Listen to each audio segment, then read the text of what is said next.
श्री कृष्ण कहते हैं, अनन्याश्चिंत्यन्तो मां ये जना है पर्युपास्ते तेषा नित्याभियुक्ताना योगक्षेम वहाम्यहम्। अर्थात जो मनुष्य एकमात्र मुझे लक्ष्य मानकर अनन्य भाव से मेरा ही चिंतन करते हुए मेरी उपासना करता है, जो सदैव निरंतर मेरी भक्ति में लीन रहता है, उस मनुष्य की सभी आवश्यकताएं और सुरक्षा की जिम्मेदारी मैं स्वयं निभाता हूँ। इसलिए परमात्मा का ध्यान करें। यदि तुम भगवान का ध्यान करोगे तो वह तुम्हारा ध्यान रखेगा। यह संसार ऊर्जा के अलग अलग रूपों की अभिव्यक्ति है। ऐसा माना जाता है कि हम भी उसी असीम ऊर्जा का एक भाग हैं और उससे जुड़े हुए हैं। अपने आप को उस परम स्रोत का अंश मानने से हमें अपनी असीम क्षमता और संभावनाओं का अनुभव होता है। ध्यान शुरू करते समय ईश्वर से प्रार्थना की जाती है कि हमारा ध्यान सफल हो और हमें अपने दिव्य वास्तविक स्वरूप का अनुभव हो सके। जीवन में कोई भी समस्या आए, भगवान को याद करें।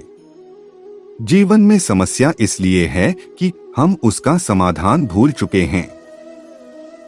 आप आनंदपूर्ण परमात्मा की संतान हैं। जब पिता आनंदपूर्ण हैं, तो पुत्र कैसे दुखी हो सकता? आप दुखी हैं तो कारण है आपका संबंध परमात्मा से टूट चुका है। बचपन में आप परमात्मा से जुड़े थे, लेकिन अब आप परमात्मा से टूट चुके हैं। परमात्मा के प्रकाश से बाहर आ चुके हैं। फलत आपके जीवन में दुख का गहरा अंधकार छा गया है। जिस प्रकार आप जब तक मोबाइल के टावर के रेंज में रहते हैं, तब तक आपकी बातचीत होती रहती है, वैसी ही स्थिति हमारी भी है।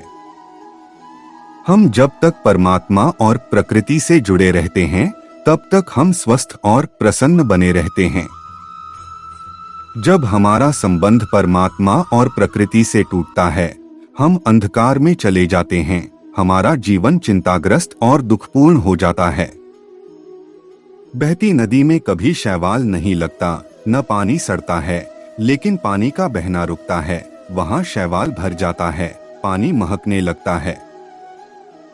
हमारे जीवन में अगर दुख है तो उसका एक ही कारण है कि हमने अपने जीवन में प्रेम, आकर्षण व आशा को निकाल दिया है।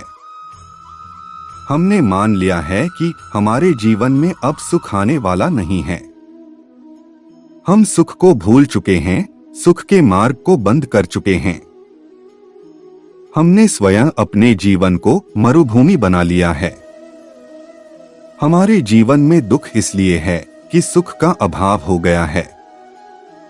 जीवन में समस्या इसलिए है कि हम उसका समाधान भूल चुके हैं। श्री कृष्ण गीता में कहते हैं कि समस्या या दुख जीवन में आता है तो उसे आने दो।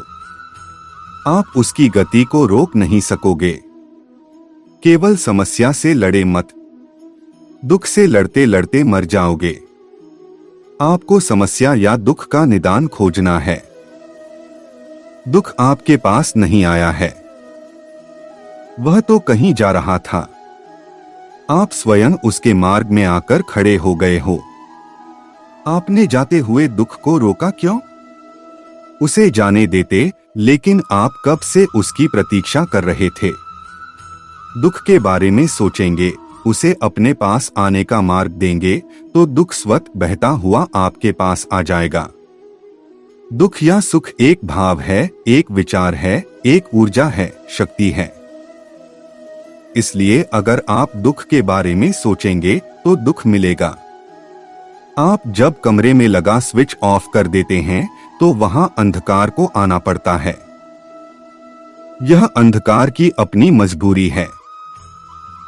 जब तक प्रकाश था, अंधकार का कोई पता नहीं था। प्रकाश गया, अंधकार को आना पड़ा। बुरे कर्मों से बचने का, पाप से दूर रहने का, अनैतिक आचरण से दूर रहने का प्रयास करें और परमात्मा को अपने भावों, कर्मों से रिझाने का प्रयास करें। इससे निश्चित ही आपको परमात्मा की प्राप्ति हो जाएगी। परमात्मा की शक्ति आपके साथ सोच समझकर व्यवहार नहीं करती है। वह आपके साथ सोच समझकर व्यवहार नहीं है, उसका उसका अपना शाश्वत नियम है। उस शाश्वत नियम का नाम ही धर्म है। धर्म का अर्थ है उस परमात्मा नाम की शक्ति के व्यवहार का नियम। अगर आप उसके अनुकूल करते हैं, समझपूर्वक करते हैं, विवेकपूर्वक करते हैं, तो वह शक्ति आपके लिए कृपा बन जाएगी, उसकी तरफ से नहीं, आपके ही कारण। अगर आप उल्टा करते हैं, नियम के प्रतिकूल करते हैं, तो वह शक्ति आपके लिए अकृपा बन जाएगी। परमात्मा अकृपा नहीं है, आपके ही कारण। तो परमात्मा को व्यक्ति मानेंगे तो भूल होगी। परमात्मा व्यक्ति नहीं है, शक्ति है। और इसलिए परमात्मा के साथ न प्रार्थना का कोई अर्थ है, न पूजा का कोई अर्थ है। परमात्मा के साथ अपेक्षाओं का कोई भी अर्थ नहीं है। यदि चाहते हैं कि परमात्मा वह शक्ति आपके लिए कृपा बन जाए, तो आपको जो भी करना है वह अपने साथ करना है। इसलिए साधना का अर्थ है साधना करे। जीवन में जब भी हम खराब दौर से गुजरते हैं, तब मन में यह विचार जरूर आता है कि परमात्मा मेरी परेशानी देखता क्यों नहीं है, मेरे दुख कम क्यों नहीं करता। पर याद रखना, जब परीक्षा चल रही होती तब शिक्षक मौन रहते हैं। लाख परेशानी आए जीवन में, तू न घबरा न डगमगा, बस कदम तू एक और आगे बढ़ा। कोई न हो साथ, कुछ न हो मिले हाथ, भरोसा रख एक वो अकेला काफी है, तुझे तेरी मुकाम पहुंचाने को, हर पल हाथ आगे बढ़ाकर खड़ा है, तुझे हर मुसीबत से बचाने को। धन्यवाद। जय श्री कृष्ण।